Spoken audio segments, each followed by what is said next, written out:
Not long ago, I was coming back from China, and Chicago was the first port of entry, and I was there getting undressed for the security people, and I put my stuff on the conveyor belt ahead of me, and the lady ahead of me said, "So where'd you get all those screw-top bottles? My bottles all leak." And I said, "Well, I got them at the Container Store." And then I was going through the magnetometer, and the TSA guard looked at me and said, "Oh my God, it's you." I'm from Bosnia, and we all love you in Bosnia, and if it weren't for you, there wouldn't be a Bosnia, and you're always welcome in Bosnia. And he said, "Can I have my picture taken with you?" So we got the other TSA guards, and we had our picture taken. And then I went back to get my stuff, and the lady of the screw-top bottle said, "So what exactly happened here?" And I said, "Well, I used to be Secretary of State." And she said, "Of Bosnia?" So, thank you for letting people know.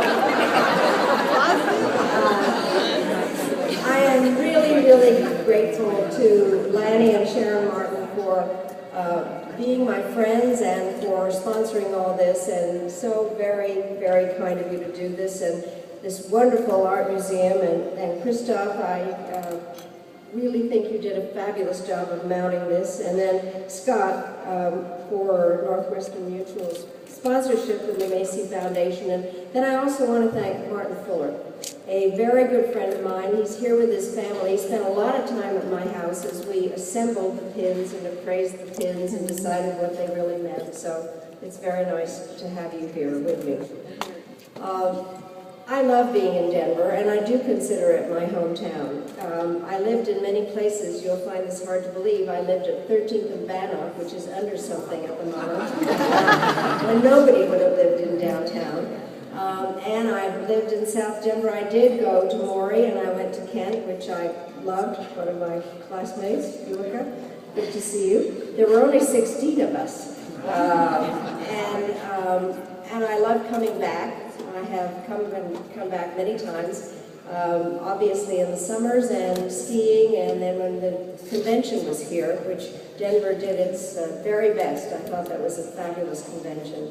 So I'm really thrilled to be here, and this is my hometown, and to have the show here in my hometown is the best. So let me tell you how it all started. The whole thing would never have happened if it hadn't been for Saddam Hussein. I was sent to the United Nations in February '93, and it was right after the Gulf War. And the ceasefire had been translated into a series of 6 sanctions resolutions that had to be renewed all the time. And I was an instructed ambassador, and my instructions were to make sure that those sanctions resolutions stayed on, and therefore I said perfectly terrible things about Saddam Hussein constantly, which he deserved. He'd invaded Kuwait. So after a while, a poem appeared in the papers in Baghdad, and comparing me to many things, but among them, an unparalleled serpent. And I happen to have a snake pin, so I wore it when we were doing Iraq. And I think that you've all noticed what happens after the ambassadors at the UN meet in the room. You go out and the press is there, and all of a sudden some camera zeroed in on the snake pin and said, "Why are you wearing that snake pin?" I said, "Because I was compared to an unparalleled serpent."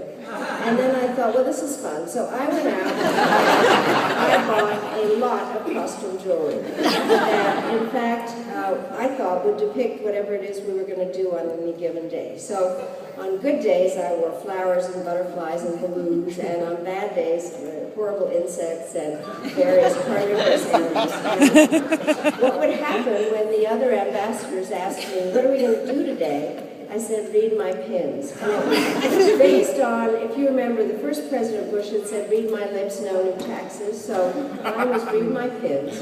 And it developed to such a whole process where people actually did look at my pins and try to figure out what we were going to do.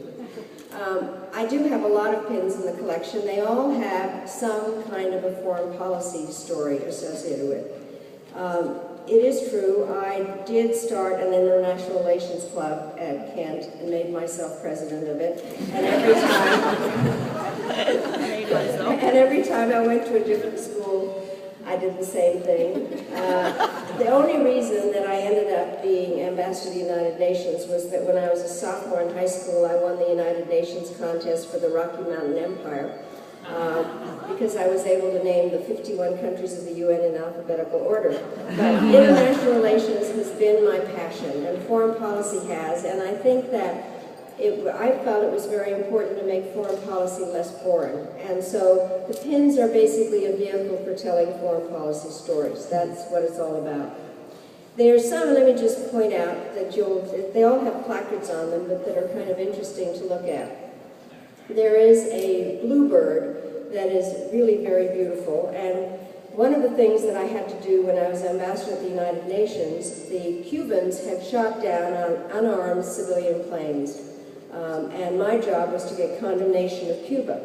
And what had happened was that the government sent me the transcript of what the Cuban pilots were telling each other as they were chasing the unarmed planes over international waters. And it was all translated except for one word. And they kept saying, this is what they were saying: we have cojones, they don't have cojones, we're going to shoot their cojones. So I was quite appalled at the whole thing, and I was having a press conference.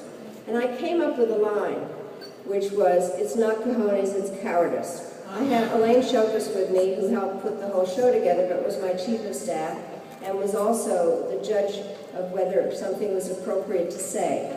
So I called her up, and she said, yeah, go with it. So President Clinton thought it was the best line of the administration. The bottom line is, I wore the bluebird when I was doing the press conference with the head down in honor of the fallen pilots. I had pins that, in fact, got me into trouble, and pins that got me out of trouble. This is all in there. What happened was, at the 50th anniversary of NATO, which we celebrated at a summit in Washington, there is a very funny picture of President Clinton, Secretary of Defense Cohen, and I sitting on a sofa, and I don't know which one of us started the Hear No Evil, See No Evil monkeys, but it's a crazy picture. It appeared in Time magazine. So I was shopping somewhere, which I'm very good at, and I found 3 monkeys, and I decided to wear them when I was in Moscow for the summit in June of 2000. I so thought that the Russian policy on Chechnya was evil that I thought I'd wear the monkeys. And so we get there, and President Putin looks at President Clinton and says, we always notice what pins Secretary Albright is wearing. So why are you wearing those 3 monkeys? And I actually said, because of your Chechnya policy. And he got furious at me and said, you shouldn't be talking to the Chechens, they're terrorists, etc. And President Clinton gave me a look like, you idiot, you just screwed up the summit. So that's when they got me into trouble. Now, they actually did get me out of trouble. Not only did I invent the idea of using pins as diplomatic symbols, but I also single-handedly invented the art of diplomatic kissing. You can't imagine Secretary Kissinger or Secretary Baker going into a country and having a big embrace, but that was what I did, and it was very confusing because the Latin some kiss on the right cheek and some on the left cheek, and the French kissed twice and the Dutch 3 times, and then there was Yasser Arafat, just the thought, right? So I arrived in South Korea, and there was a big embrace and everything, and we had good meetings, and I left, and all of a sudden I got a phone call when I got back to Washington from a journalist saying, don't you think the South Korean foreign minister should be forced to resign because of what he said about you? And I said, well, what did he say? So it's outrageous, he really should resign. I said, well, what did he say? I said, well, he said, I'd really love it when Secretary Albright comes. We're about the same age, and I'm this tired old man, and she's full of vim and vigor, and besides, when I embrace her, she has very firm breasts. So, what do you have to say to that? And I said, well, I have to have something to put those pins on. So, thank you all very much for being here.